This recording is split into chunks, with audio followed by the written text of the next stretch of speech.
Over 2,000 units of rental public housing under the Advanced Allocation Scheme are completed ahead of schedule. Commissioner of Police Raymond Siu illustrates how surveillance cameras help fight crime. And U.S. Secretary of State says China should not supply materials to assist Russia's war with Ukraine.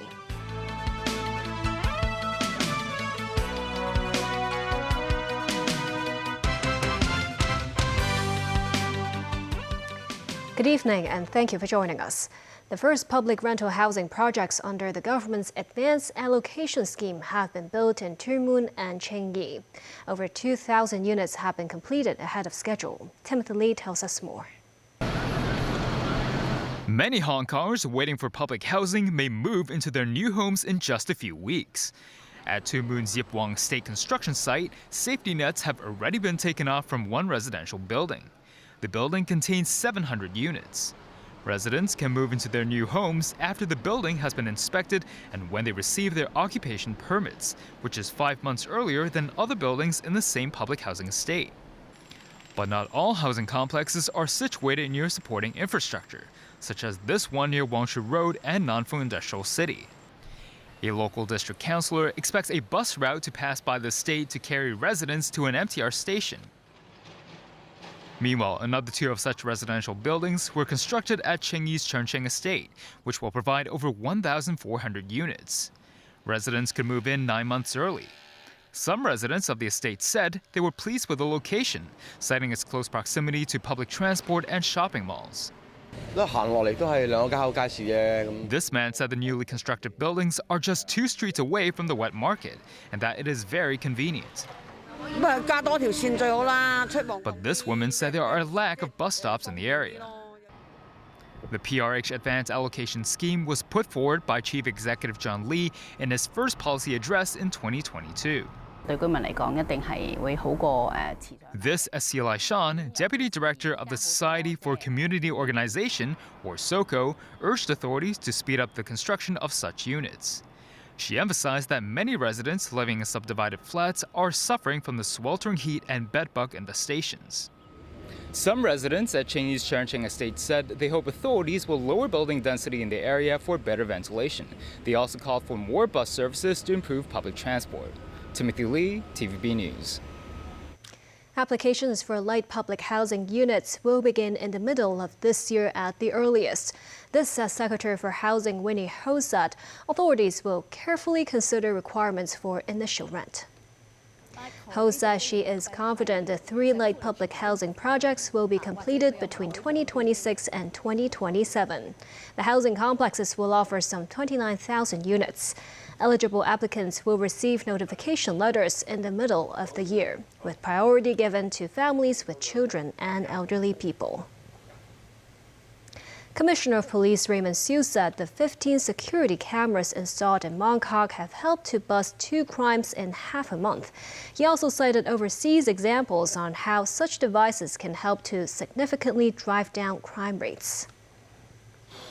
Police are planning to install 2,000 surveillance cameras across Hong Kong, with 15 security cameras already set up in Mong Kok in mid-April. Commissioner of Police Raymond Siu said the measures are in line with the privacy ordinance. Highlighting their effectiveness in combating crime, Siu said these newly installed cameras helped the police to crack down on 2 crime cases within half a month.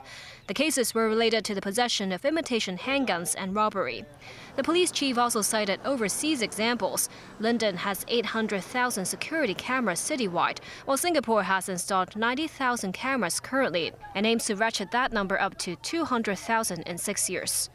CCTV 嘅作用就係防罪滅罪。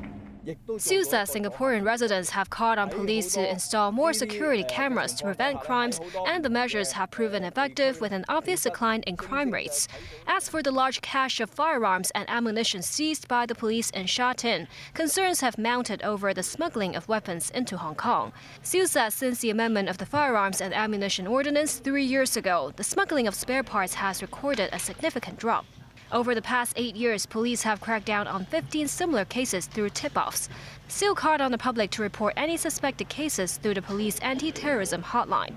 Meanwhile, the police also spotlighted the continued rise in scams. In the first quarter of this year, the city recorded 8,966 scam cases, marking a slight uptick of 0.9% year-on-year. Police said that's mainly because of the 55% surge in investment scams. The police college held the passing out parade today.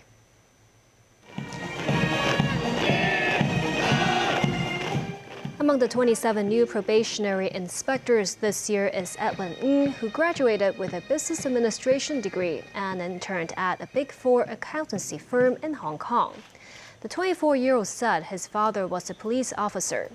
He said working in the financial industry is not as meaningful as working to defend the city's law and order, especially after he experienced the 2019 social unrest. The ceremony also saw the award of Bryant's Levin Trophy to probationary inspector Max Ao Yeung and the Shave Cup and the Silver Whistle, which was given to 24-year-old former handball coach Ambrose Yao. The expansion of the Hong Kong Business Aviation Center is set to be complete by the end of next year. The aviation center, mainly for chartered or private jets, is located next to the airport's south runway at Chek Lap Kok and currently handles 8,500 flights per year. It is expected to have the ability to handle 17,000 chartered flights annually. The facility believes Hong Kong has the geographic advantage of being next to the mainland and is just 3 to 4 hours away from many popular destinations. U.S. Secretary of State Antony Blinken has left China after a 3-day trip during which he met with President Xi Jinping and other state leaders.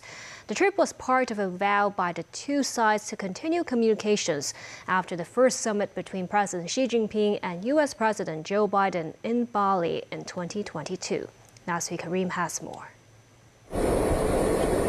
U.S. Secretary of State Antony Blinken bids goodbye to China after a 3-day trip. President Xi Jinping met Blinken on Friday in Beijing, one of many meetings for America's top diplomat that included talks with Foreign Minister Wang Yi. Soon after his meeting with Xi, Blinken spoke to reporters about the Russia-Ukraine war and the role of some Chinese companies. Fueling Russia's defense industrial base not only threatens Ukrainian security, it threatens European security. Beijing cannot achieve better relations with Europe while supporting the greatest threat to European security since the end of the Cold War. Blinken said he raised concerns about Beijing's alleged supply of materials, including machine tools and microelectronics, to Moscow that President Vladimir Putin is using to boost Russia's defenses in its war on Ukraine. Washington has imposed sanctions against Chinese firms for doing business with Russia, Iran and North Korea. Good morning. Foreign Minister Wang Yi also met Blinken. Wang said U.S.-China relations have generally stabilized, but negative factors are still growing. He cited issues such as military aid to Taiwan, U.S. economic sanctions, and accusations of overcapacity by mainland companies. Foreign Ministry spokesman Wang Wenbin said Blinken described U.S.-China relations as the most important bilateral relationship in the world, and it is a shared responsibility by both countries to manage it responsibly. Police Chief Wang Xiaohong, a state counsel and Minister of Public Security, also met Blinken on Friday in Beijing. Wang said the U.S. should take steps to halt the harassment, interrogation and deportation of Chinese students in America. He said the two countries should hold on to the principles of mutual respect, peaceful coexistence and win-win cooperation. Nazri Karim, TVB News. In the UK, Buckingham Palace announced that King Charles III will resume his public duties next week after cancer treatment. It comes almost 3 months after Charles took a break from public appearances to focus on his treatment for an undisclosed type of cancer. The palace says Charles will make a public visit to a cancer treatment center on Tuesday. One of Charles's first major engagements will be hosting a state visit by the Emperor and Empress of Japan, who will visit the UK in June. The palace didn't provide an update on the king's health or his treatment. A royal expert feels the announcement is significant after his long absence. It's very significant, not least because of the speculation about both the King and the Princess of Wales, the full extent of their health condition. I suspect something like this will not mean that speculation goes away. I think there is that feeling that it's very difficult to have a functioning monarchy with the head of state away for any considerable length of time. And this felt like a long time.